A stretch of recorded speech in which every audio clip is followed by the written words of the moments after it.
the journal that we intend to publish in. Let's say if a journal is focused on a particular theme, let's say the special issue on animal studies, and we are writing a research paper on some other topic, obviously that will not be finding any place in that particular issue. So we'll have to see the relevance, and we also have to see the specificity of our paper. Well, friends, to come up with a persuasive, effective research paper, the most important thing is the thesis statement or the objective. So ask yourself, what is the objective of writing your research paper?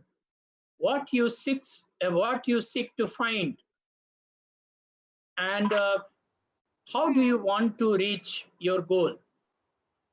So objective is the most important thing, because this is going to be your terms of reference throughout the development of your research paper. So you must be able to pinpoint your thesis statement, and you must ask yourself, if you have to define your research in one particular sentence, what would be that sentence? Then you can look for the resources and can list all the possible or potential resources that you would like to make use of. While collecting your resources, friends, I'd like to suggest you go for their authenticity, relevance, and authority. Because a lot of information, lot of unverified information on the net, and unwittingly accuse of them without checking their veracity, and that land trouble. Moreover, none of the that I have just mentioned of quality put papers that don't back up the ideas with resources that are established in that particular field of research. So one of the ways you can check the authenticity is by references of the resource that, because it's not difficult to find an established research resource, because that may be used by so many researchers. So that way you can find out whether your is relevant or authoritative or not. Let's say if any researcher is writing a paper in the field of post-colonial studies, all of us can count the names like, Bill S. Croft, Edward Said, Leela Gandhi, Anya Lumba, and many more. So this is how you, for the potential resources, you need to list them so that you can make use of them. You can list the source your topics or subtopics, because you may not be using sources. So think of your objective and think of the methodology, methodical way that you will be presenting your research. An academic research always follows the methodology. It's not that you write and structure in a way that is defined in, let's say, critical literature. And after you have researched and you have identified your potential resources, then you can think of preparing an outline. So we go through so many research papers and so many books and online resources in our idea. It will be a good idea that you make note. Whatever relevant information you find scattered all through your resources, you take note of them, and if possible, note them down as per your topics and subtopics.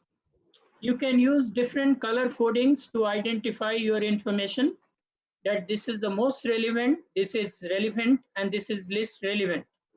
And accordingly, you can categorize them. After that, you can brainstorm. Brainstorming is just jotting down your maiden thoughts and ideas on the topic. At that point in time, you are not thinking about structuring your ideas, Even you are not thinking about your language and other details. You want is to capture your maiden thought or idea on the topic. Later on, that idea can be transformed into your outline, and that can help you come up with your first draft of your research.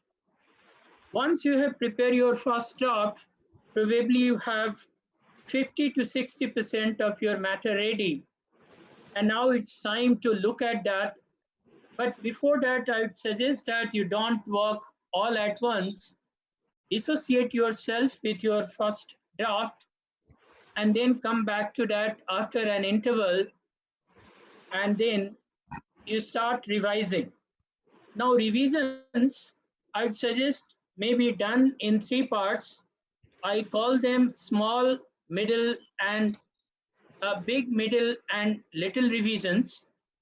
Big revisions are based on your overall understanding of your paper. So look at your paper, go through that, find out whether you have been able to justify your objective, find out your thesis statement is in place, find out your arguments are clear, and find out that your arguments have been backed up by authentic sets or authentic quotations.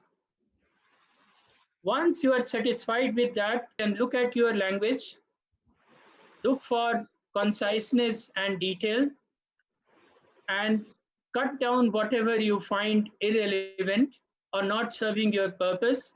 Revise and modify many of your sentences that are maybe vague or lack clarity. And then you go for the little revising at the end of it. Look for spelling errors, typographical mistakes, and punctuation errors. So once you have prepared, this is not the job done. You have to look for your documentation and formatting requirements. Dear friends, most of the researchers find it difficult to document their details. So citation and documentation is one of the gray areas. And even researchers of 30-year standing or 25-year standing like me also commit mistakes because citations and citation styles keep updating and revising. Well, friends, traditionally the sources were limited: books, journals. Have variety of sources to them. Take our material from our series. We can take our material from archives, online resources, offline resources, published works, unpublished works, and so on and so forth. So obviously, there is lot to care about while documenting, and that's why documentation is the most important part of any research. What happens despite having the sincerity and honesty? Due to lack of proper documentation, we may be found using plagiarized material, or we may be found guilty of plagiarism